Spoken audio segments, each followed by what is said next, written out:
Hi guys, it's your girl Sandra Iduboye. Welcome to Sandra Talk Show. If it's your first time of stopping by, do as well to subscribe to our YouTube channel at Sandra Idubo Official. Follow us on our Facebook page at Sandra Idubo's page. Follow us on our Instagram at Sandra Idubo Official and Sandra Talk Show _. My people, this one week meal. Oh my gosh. Now wow, so very soon fear no go they let person enter Benin again. I'll be waiting they play. So for this gist today, my people, they kidnap young elder. So I go let una watch the video, make una see how the whole thing take play, how they take attack their vehicle, and I beg all these kind of things. Make we they listen to them, make we they watch and make we they receive sense. God forbid say it happen to us or it happen to person when near us, they go know what thing to do. You understand? So now make I bring this gist come today so that we go fit to learn from them. You know, so make we dey very, very cautious, especially make we dey travel in the mornings. Make we not dey travel in the evenings, because they say now in the evenings, 90 the day rampant, and they come out where all these kidnappers. I beg, make we dey very careful. In fact, travel only when it's extremely important. When you know, say you want travel for leisure, I take God beg you stay your house, because nowhere is safe anymore. These Fulani herdsmen, they know they let person rest again. I beg, make una stay una house. Not stay outside late. You know, ordinarily, even if you know they travel, not stay outside late, because many things when they happen now, not be small thing. And make we they watch buses when we they enter. So I go leave una, make una watch the video, my people. I go see una for my next video. Make una leave una comment below what you think about this video. Ciao. Kindly introduce yourself.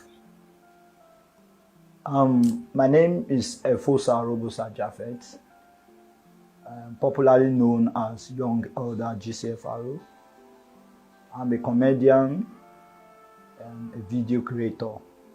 Tell us about your experience with the kidnappers along the Benin-Auchi Express Road.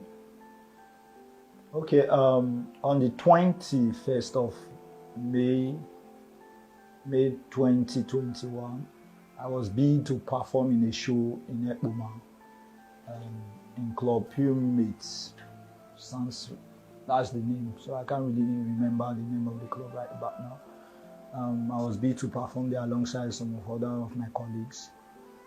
So that fateful day, I actually was recording, and a friend of mine who is also an actress in the entertainment industry, like skit makers, she called me that for an assistant that she was going to Ekpoma, that is AAU Abrusali University, because she's a new student there, freshers. So she called for an assistant, and luckily we were both going the same direction. I was going to that direction that particular day, of which I rendered an assistant.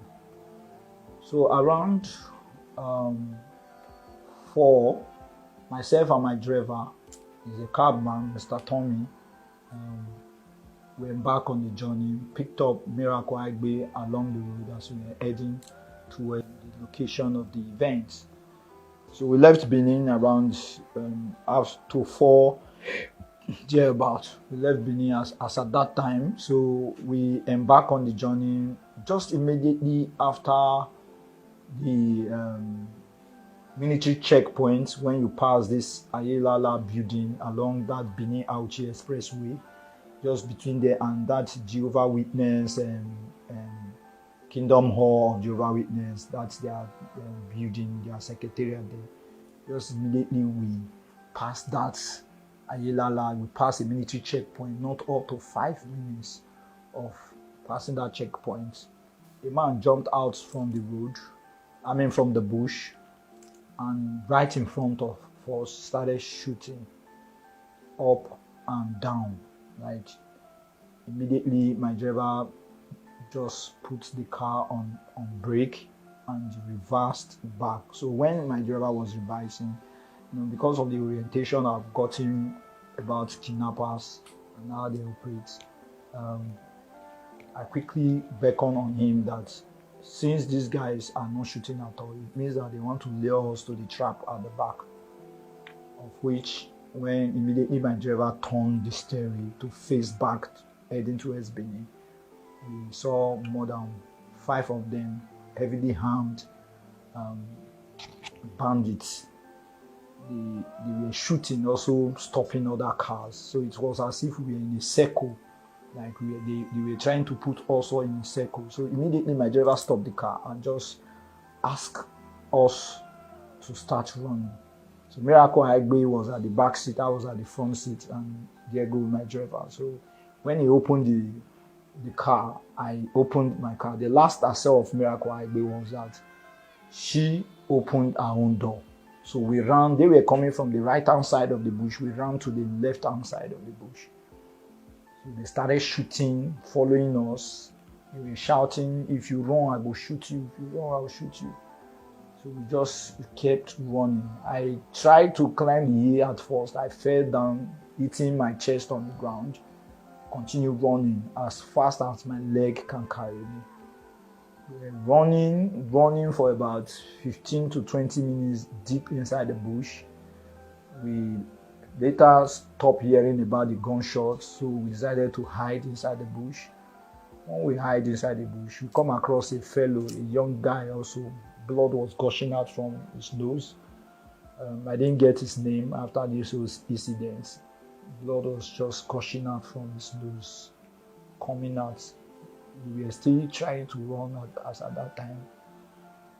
My driver was like, this guy is going to collapse if you continue running inside the bush. So we decided to pick a place. We pull off our clothes. We pick a place to hide. So 30 minutes time after hiding, we decided to try to come outside because it was around to 6 when, I think to 6, this whole incident happened around after 4 along the Benin Auchi Expressway, but we were inside the bush till about around to 6. So we tried our best to start coming outside. We heard the footstep, which we believe was kidnapper, because there's no living human being that will be walking in that bush apart from them. They were just speaking. The kind of dialect they were speaking was more like the dialect of, when, the way these herdsmen normally talk. Those guys that we call mala, that escort cow, making all those kind of sound. That's how they were just speaking. And so we immediately decided to fall back flat, pulling our clothes for us not to be noticed, because some of us were putting on, 3 of us we were inside that bush. I think that particular guy that his nose was bleeding was putting on white. Then myself, purple native. Then Mr. Tommy, the cabman, was putting on stripes clothes with bright colors in general. So we again decided to lie down flat. So we later started hearing siren of the police. So we decided to start tracing the siren of the police, and gradually we came out from the bush. When we came outside, I discovered that it was not just a vehicle and a bus that I saw. It was about 2 buses, one Sienna and a Corolla, and another mini van that was involved, of which all the occupants of the vehicle was captured alongside my friend Miracle Agbe. But they left the drivers of the buses. They didn't touch the drivers. They just only, collected the passengers. So we started calling for help, because that area there was no network. The police took us to a police station where we wrote statements, and I pleaded with the police to help me go back to the bush, that they might not have gone far to try to search for my friends. We tried. Unfortunately, the police, they were not having enough ammunition, because they said that was the second time the bandit was coming outside that same day, that they've exchanged gunfire before, and they didn't succeed. They thought maybe they went back. So coming outside, we met the police, the vigilante, the military officers outside there. So they, for fear of this whole scenario, I couldn't continue my journey. I asked to be taken back to Benin, and via their escort, of which they escorted me back to Benin. So when I got to Benin, the family of Miracle Agbe called me that their daughter was abducted, and that they've called that they're going to make their demand the next day, being Saturday. My Samsung phone, Android phone, got blind. So the next day I quickly rushed to go and fix it. I fixed the Android phone. I even called some of my colleagues in the industry. When I fixed the Android phone, then I discovered that even that particular night, they've already tried to reach me via Miracle Agbe's number, the kidnappers. So I kept on trying the number. And suddenly the number called me. The number was not reachable, but the number called me, and this Miracle voice was the voice I had, and she was crying and crying. So I told her to give the phone to the kidnappers. We spoke. They demanded for 35 million naira as ransom. I seriously, obviously don't have 35 million naira. So I immediately went to the family to tell the family this is what is going on. The family said, how are we going to get the money? We started calling friends. A friend of Miracle also was contacted. One Ernest was contacted. So he was the one talking to the kidnapper at first before the kidnapper decided to start talking to me. Long story short, on Sunday, they called again and made a demand of 5 million naira. Since we cannot raise 35 million naira, that it has to be 5 million naira. They called more than 3 times that particular Sunday. I was at home trying to gather what I can gather. A colleague of mine, MC Edo Pikin, was very, very helpful. From that Friday, he has been calling.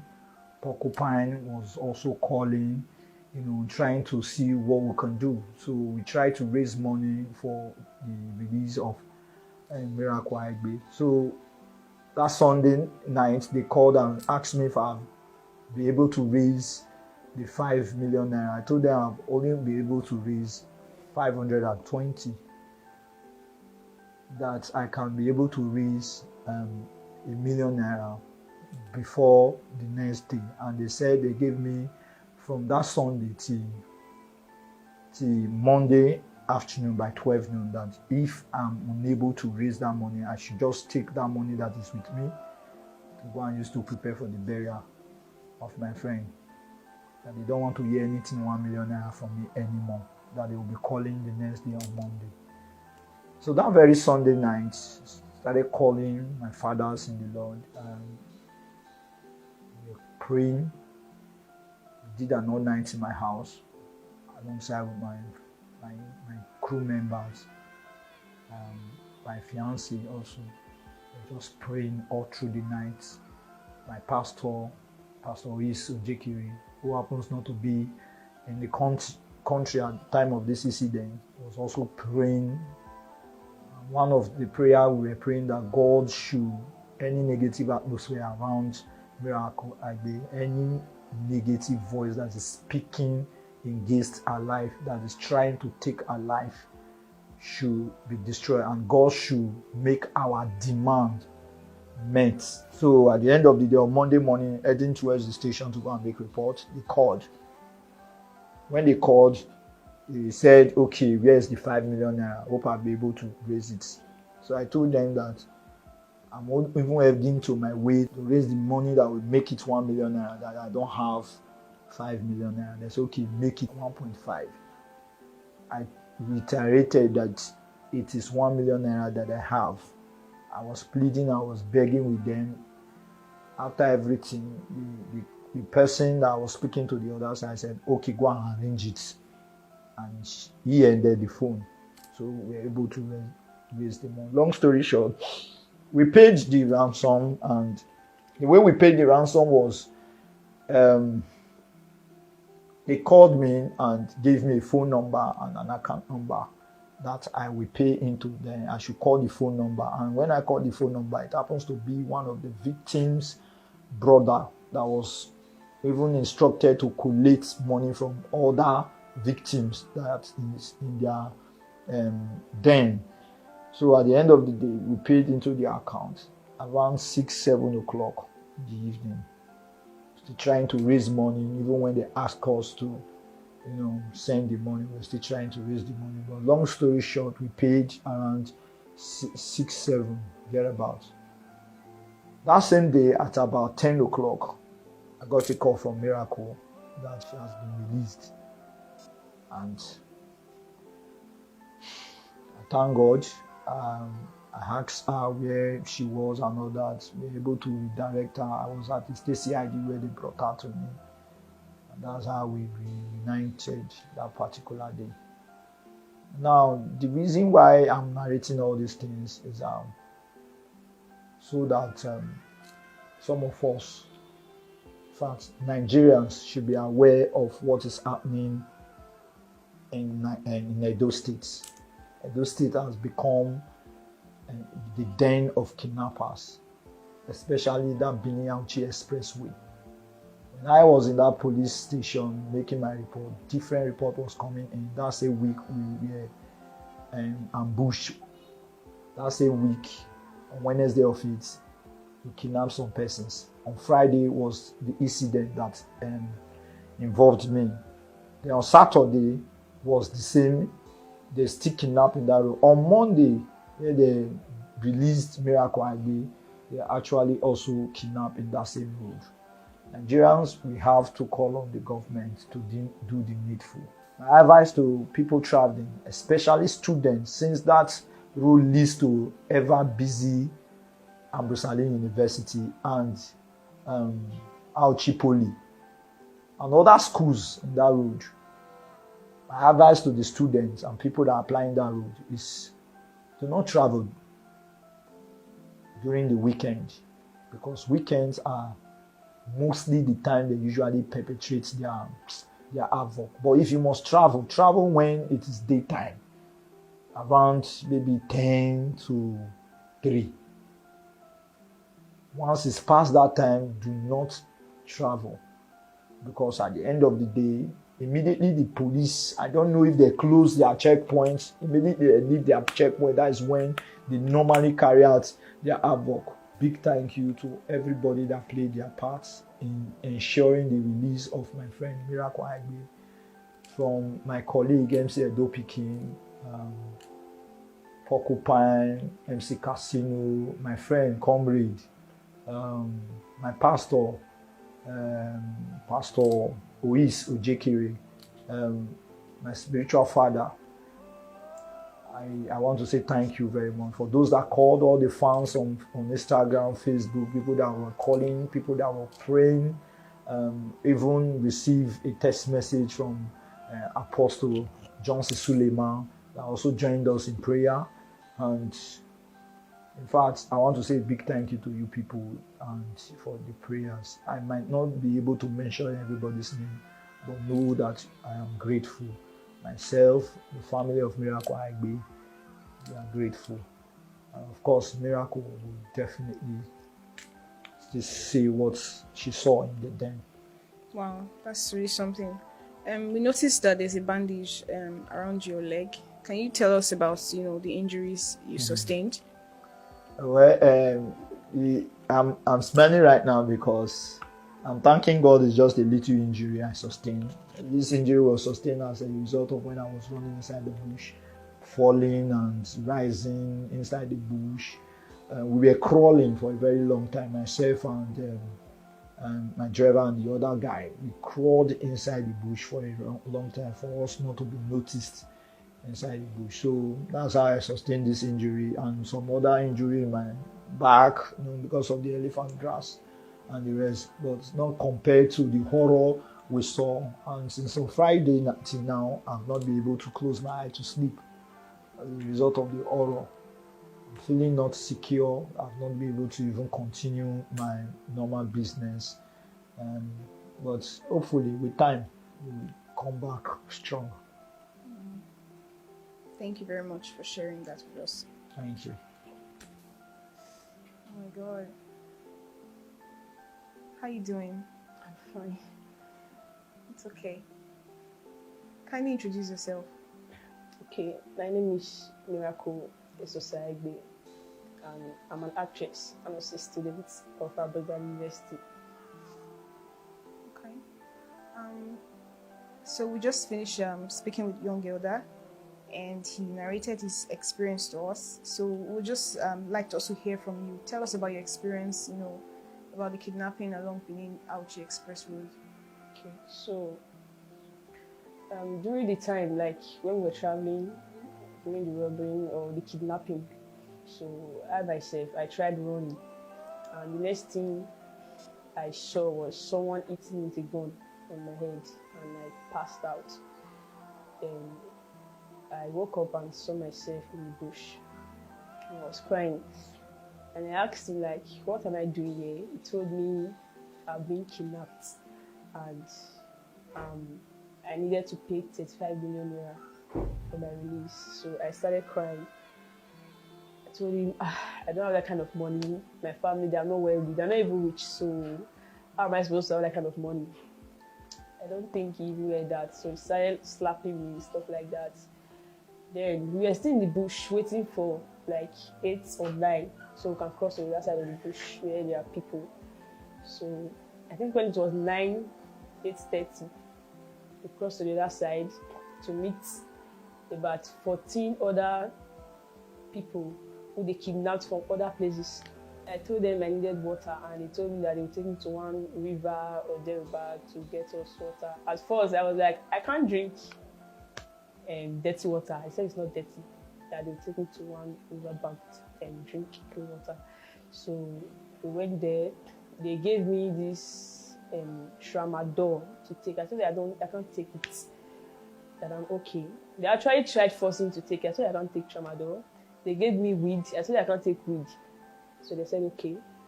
They tied our hands and started walking. I think that was past 10. We were walking. I was still with my watch then. I was checking the time. We walked for at least 2 a.m. the next morning. We were all crying, like we were begging, sir, please can we crawl? Like our legs were weak. We couldn't walk anymore. We were crying, sir, please let's just crawl. He said no, so we started walking. I think that same too. Someone tried to run. We were 15 in number, so one man tried to run and he shot him instantly. Like this. So they shot him and we were 14. Started walking, and eventually we got to one hectic bush. We slept there. I think it was Saturday morning. Police came to invade the bush where we were, so we started shooting, exchanging guns, and they saved 2 guys there, and remaining 12 for like, I can't calculate, I think 12 or 13 thereabouts. So the punishment was even severe because policemen came to provoke them. According to them, they said, I wish a bullet hit one of them, all of us are dead. So we were crying, begging throughout that day. So I think that moment, they had another plan to leave that bush to the next place. So we had to cross. So we waited for at least 12 midnight when the vehicle went there. So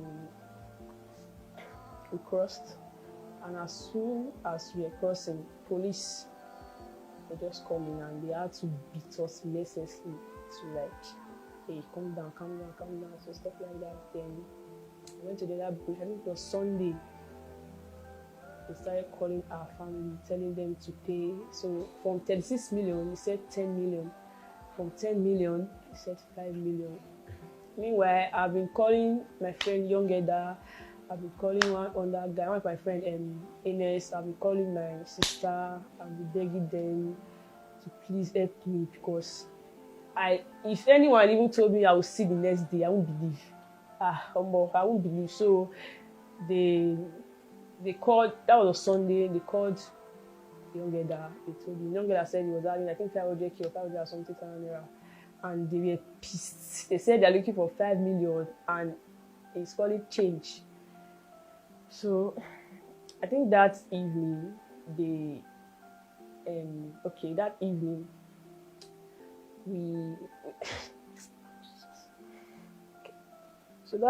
that evening they went to one pineapple bush. We tried to take some pineapples because we were very hungry. They didn't allow us to take some pineapples. So it was one of them that even went to the pineapple farm to cut like I think 2 or 3 to give us to eat them. And they were calling our people. So they called mine. They told him 1.5 million naira. And at that moment, he had only 1 million naira. So the way they did it was that they had one of us, his brother was actually at Uromi looking for money. He had 4 million naira with him. So we actually transferred our money to his own account.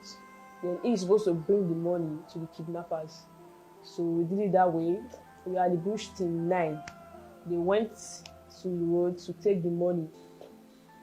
And they came back and they said we should get up.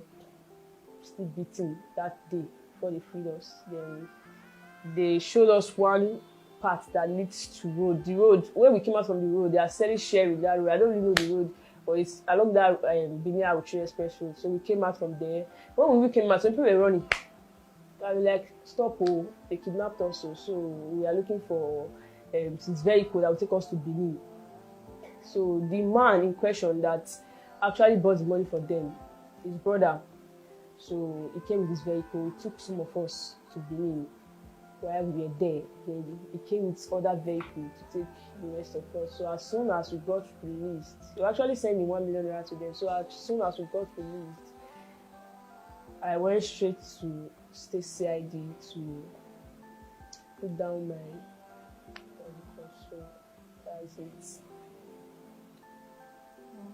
It must have been a tough experience for you. So can you just tell us exactly how you're feeling right now, like since after the experience, the aftermath?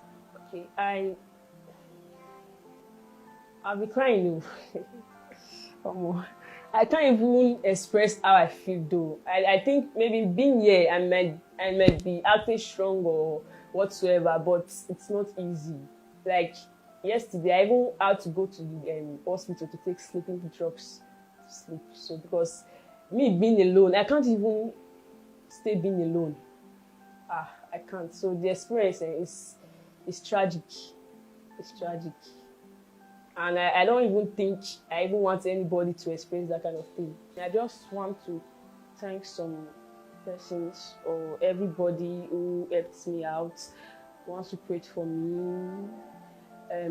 Official Rocky Payne, he was one who handled my hospital bill. I want to give thanks to MC Casino, MC Edo Pikini, Porcupine, Vivian House, Eduardo, Enes, everybody. I just want to give thanks to you all for not allowing me die in that dead place. And I also just want to thank your leader. God will bless you for me. I swear, that guy really did a great job. Like, thank you so much. God bless you for me.